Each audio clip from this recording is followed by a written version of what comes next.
Puji nama Tuhan, Bapak Ibu Saudara sekalian, teman-teman, para sahabat yang terkasih dalam Tuhan. Kembali kita bertemu dalam kesempatan hari ini untuk kita merenungkan firman Tuhan bersama-sama. Mari kita berdoa terlebih dahulu sebelum kita merenungkan kebenaran firman Tuhan. Kita berdoa. Kami mengucapkan syukur kepada Tuhan, kepada Bapa kami, kepada Allah kami, pemilik hidup kami, atas segala rahmat, anugerah, kebaikan-Mu dalam hidup kami sampai hari ini. Kami sungguh-sungguh menyadari ya Tuhan bahwa hanya karena anugerah-Mu kami masih bisa berdiri dan menikmati kasih Tuhan, menjalani hidup kami sampai hari ini. Dan kami melihat bahwa Tuhan tidak pernah meninggalkan kami barang sedetik pun. Terima kasih buat anugerah Tuhan. Bahkan kesempatan hari ini kami boleh mendengarkan sabda-Mu, bagi hamba-Mu boleh menyampaikan renungan firman Tuhan. Kami mengucap syukur buat kesempatan yang berharga ini. Terima kasih buat kesempatan yang mahal ini. Biar ya Tuhan dalam waktu yang singkat ke depan kami menerima berkat Tuhan lewat kebenaran firman-Mu yang mengajar, yang menasihati, membangun kami, dan memberikan kami pengharapan. Terima kasih ya Tuhan. Berkati kami semua dengan firman-Mu. Kami siap untuk diajar oleh kebenaran firman Tuhan. Demi Kristus Yesus Tuhan kami mengucap syukur dan kami berdoa. Haleluya. Amin. Amin. Bapak Ibu Saudara sekalian yang terkasih, firman Tuhan yang datang kepada kita pada hari ini terambil dari Lukas pasal 15. Lukas pasal 15 ayat 11 sampai dengan ayatnya yang ke-24. Perumpamaan tentang anak yang hilang. Saya akan bacakan terlebih dahulu untuk kita sekalian. Mari Bapak Ibu, Saudara, teman-teman, untuk kita menyimak dan mendengarkan dengan seksama. Perumpamaan tentang anak yang hilang. Yesus berkata lagi, ada seorang mempunyai 2 anak laki-laki. Kata yang bungsu kepada ayahnya, "Bapa, berikanlah kepadaku bagian harta milik kita yang menjadi hakku." Lalu ayahnya membagi-bagikan harta kekayaan itu di antara mereka. Beberapa hari kemudian anak bungsu itu menjual seluruh bagiannya itu lalu pergi ke negeri yang jauh.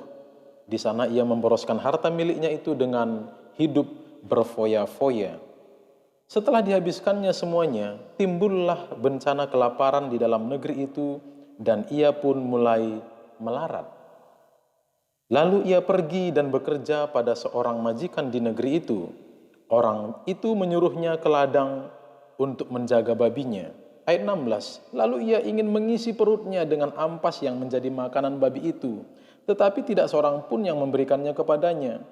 Lalu ia menyadari keadaannya, katanya, betapa banyaknya orang upahan bapakku yang berlimpah-limpah makanannya. Tetapi aku di sini mati kelaparan. Aku akan bangkit dan pergi kepada bapakku dan berkata kepadanya, Bapa, aku telah berdosa terhadap sorga dan terhadap Bapa. Aku tidak layak lagi disebutkan anak Bapa. Jadikanlah aku menjadi salah seorang upahan Bapa. Maka bangkitlah ia dan pergi kepada bapanya. Ketika ia masih jauh, ayahnya telah melihatnya, lalu tergeraklah hatinya oleh belas kasihan. Ayahnya itu berlari mendapatkan dia, lalu merangkul dan mencium dia. Kata anak itu kepadanya, Bapa, aku telah berdosa terhadap sorga dan terhadap Bapa. Aku tidak layak lagi disebutkan anak Bapa. Tetapi ayah itu berkata kepada hamba-hambanya, lekaslah bawa kemari jubah yang terbaik, pakaikanlah itu kepadanya dan kenakanlah cincin pada jarinya dan sepatu pada kakinya. Dan ambillah anak lembu tambun itu, sembelilah dia dan marilah kita makan dan bersuka cita. Sebab anakku ini telah mati dan menjadi hidup kembali. Ia telah hilang dan didapat kembali. Maka mulailah mereka bersukaria. Puji nama Tuhan. Bapak Ibu Saudara sekalian, teman-teman, para sahabat yang hari ini mendengarkan renungan ini. Biar kita sama-sama mengarahkan hati dan pikiran kita dengan seksama kepada firman Tuhan hari ini yang terambil dari Lukas 15 ayat 11 sampai 24 ini. Saya percaya sekali bahwa Perikop yang telah kita baca bersama bukanlah perikop yang asing di telinga kita, sebab di berbagai kesempatan para pembicara telah menyampaikan renungan dan khotbah melalui perikop ini yang menggambarkan tentang kasih Allah yang begitu besar kepada manusia. Kasih Allah yang begitu besar kepada manusia sebagai umatnya. Yang dalam Yohanes 3:16 katakan, karena begitu besar kasih Allah akan dunia ini, sehingga ia telah mengaruniakan anaknya yang tunggal, supaya setiap orang yang percaya kepadanya tidak binasa, melainkan beroleh hidup yang kekal. Demikianlah besarnya kasih Allah kepada manusia. Dan pada kesempatan kala itu, dalam perikop pasal 15 ayat 11 sampai dengan 24 ini, Tuhan Yesus menggelar sebuah perumpamaan kembali dari berbagai perumpamaan yang Tuhan pernah gelar. Ini adalah salah satunya. Dan Tuhan Yesus kala itu sedang berusaha menyampaikan kepada para umat, para pendengarnya, betapa besar kasih Allah kepada manusia. Digambarkan dalam kehidupan seorang ayah dengan memiliki 2 anak. Dan pada kesempatan hari ini, kita khusus memfokuskan diri kepada anak bungsu yang menerima harta warisan dari ayahnya, kemudian pergi memfoya-foyakan kekayaan itu, seperti yang disampaikan dalam ayat 13. Beberapa hari kemudian anak bungsu itu menjual seluruh bagiannya itu, lalu pergi ke negeri yang jauh. Di sana ia memboroskan harta miliknya itu dengan hidup berfoya-foya. Dari ayat 13 ini, saudara, Bapak Ibu sekalian, bisa kita ketahui, bisa kita tangkap betapa si anak ini berusaha untuk menjauh dari bapaknya. Dikatakan tadi, beberapa hari kemudian anak bungsu itu menjual seluruh bagiannya itu lalu pergi ke negeri yang jauh. Itu artinya dia menjauhkan dirinya dari bapaknya. Dengan harta yang dia miliki dari pemberian bapaknya, justru dengan harta itu dia menjauhkan dirinya. Dalam kesempatan ini, kala itu Tuhan Yesus sedang berusaha untuk menyampaikan kepada para umat bahwa demikian jugalah manusia. Demikian jugalah manusia. Seperti anak bungsu itu, dengan segala fasilitas, dengan segala kemurahan Allah, justru dengan semua kemurahan itu, manusia meninggalkan Bapa, meninggalkan Tuhan, mencari kesenangannya sendiri. Bukankah hal itu masih relevan dan terjadi kepada kita sampai hari ini, Bapak Ibu Saudara sekalian? Ketika kita tidak memiliki apa-apa, kita datang kepada Tuhan. Tuhan, berkati aku, berkati usahaku, berikan aku pekerjaan, lancarkan bisnisku. Dengan janji-janji manis kita kepada Tuhan, kita berkata, jika usahaku ini lancar, maka aku akan lebih giat lagi melayani Tuhan. Jika pekerjaanku ini berhasil, maka aku akan lebih sungguh lagi melayani Tuhan. Jika Tuhan memberikan aku pekerjaan, maka aku akan lebih sungguh lagi melayani Tuhan. Aku akan lebih serius lagi. Aku akan lebih giat lagi mengikut Tuhan. Tapi apa yang terjadi? Pada faktanya, di lapangan, setelah kita diberkati Tuhan, sama halnya dengan anak bungsu ini. Setelah kita diberkati oleh Tuhan, akhirnya kita menjauh, bukan? Kita lupa dengan janji kita. Kita lupa dengan doa kita. Kita lupa dengan komitmen kita ketika kita memintanya kepada Tuhan. Janji tinggal janji. Pernahkah engkau mengalami hal demikian? Jikalau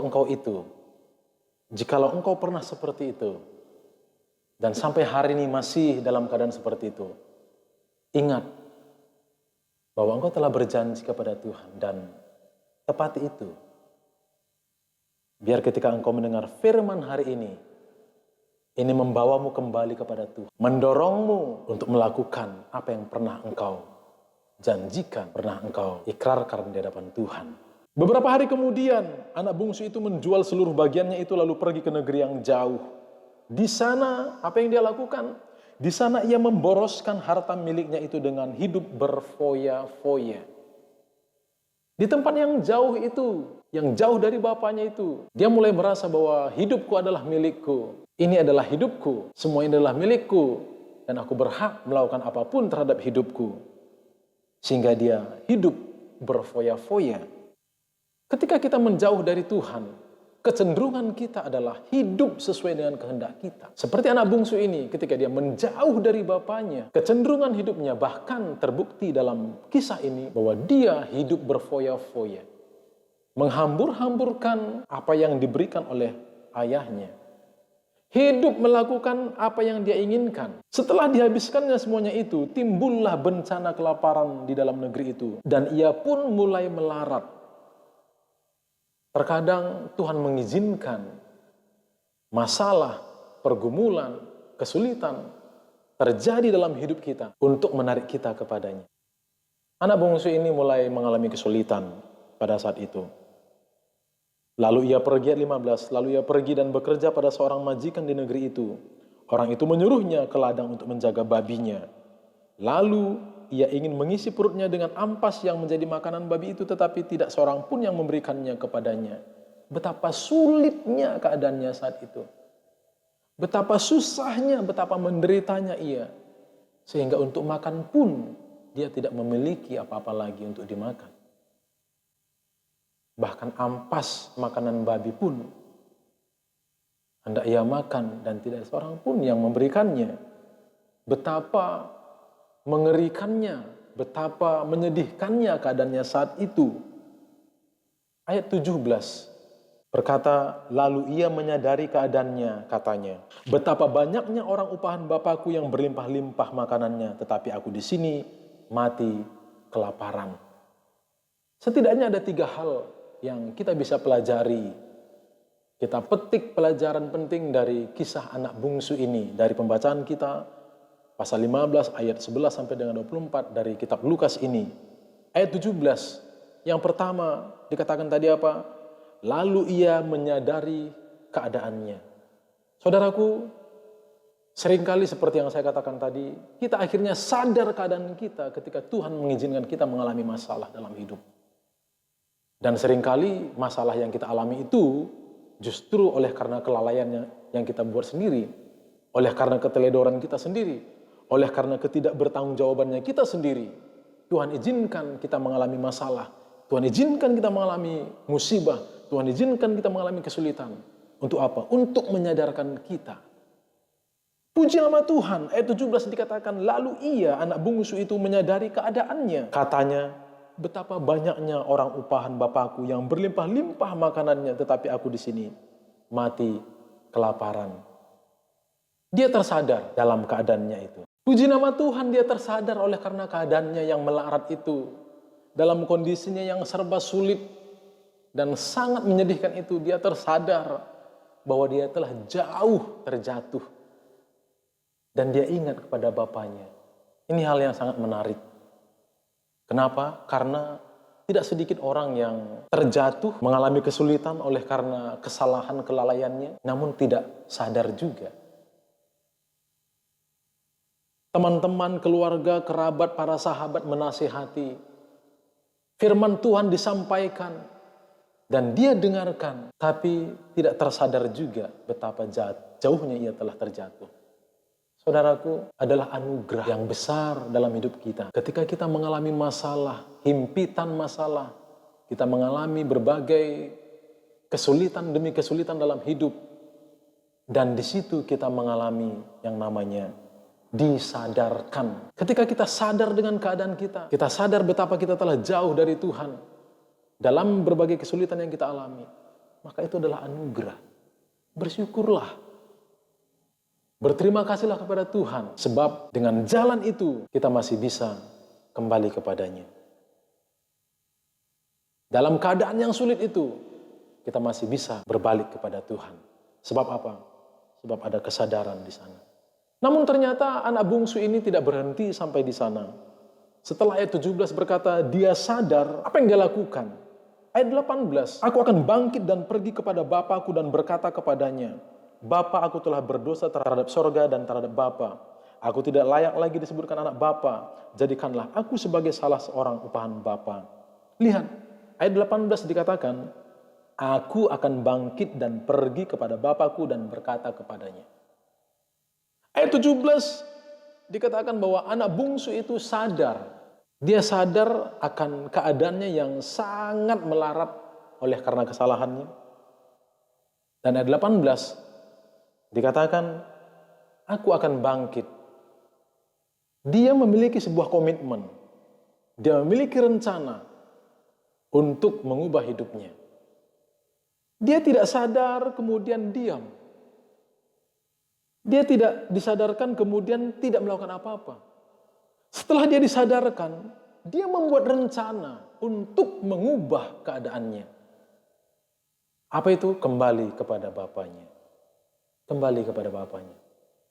Dari sini pun kita dapat menangkap pesan Tuhan Yesus kepada para pendengarnya saat itu, bahwa keadaanmu, hidupmu akan sulit, akan melarat ketika engkau jauh dari Bapamu. Tapi engkau akan mengalami pemulihan ketika engkau kembali kepada Bapamu, kepada Sang Penciptamu. Apakah anak bungsu ini berhenti sampai di situ, saudara? Setelah dia disadarkan, dan akhirnya dia membuat komitmen dan rencana dalam hatinya, apa yang dilakukan? Dia ambil tindakan untuk mengubah keadaan hidupnya. Dikatakan di 20, maka bangkitlah ia dan pergi kepada Bapaknya. Maka bangkitlah ia dan pergi kepada Bapaknya. Dia sadar keadaannya yang terjatuh itu. Dia sadar keadaannya yang melarat itu dan membutuhkan pertolongan, dan hanya Bapaknya yang sanggup menolongnya. Dan akhirnya dia berkomitmen, dia berencana, dia membuat rencana untuk kembali kepada Bapaknya, dan dia melakukannya itu. Rencana itu. Dia mengambil tindakan, yaitu bangkit dan pergi kepada Bapaknya. Dan kemudian kita melihat bagaimana reaksi sang bapa, sang ayah yang begitu mengasihi anaknya. Bahkan dari kejauhan, ketika bapaknya melihat anaknya itu, bapaknya berlari mendapatkan anak itu, memeluknya, dan tetap menerimanya sebagai anak yang sah. Bapak itu tidak menolak kedatangan anaknya. Demikianlah saudara, kasih Allah kepada kita. Namun mari kita belajar dari kisah anak bungsu ini. Ayat 17 tadi dikatakan, dia menyadari keadaannya, kemudian dia membuat komitmen dan rencana untuk kembali kepada Bapa yang mampu menolong dan memulihkan hidupnya. Tidak berhenti di sana, dia bertindak. Dia melangkah, tentu dengan tersiok-siok dan jerih lelah pada saat itu untuk kembali kepada Bapa. Mari saudaraku, biar renungan singkat ini menyadarkan kita, membuka mata hati kita, sehingga kita melihat bagaimana keadaan hidup kita ketika kita menjauh dari Tuhan. Mungkin kita merasa hidup kita baik-baik saja.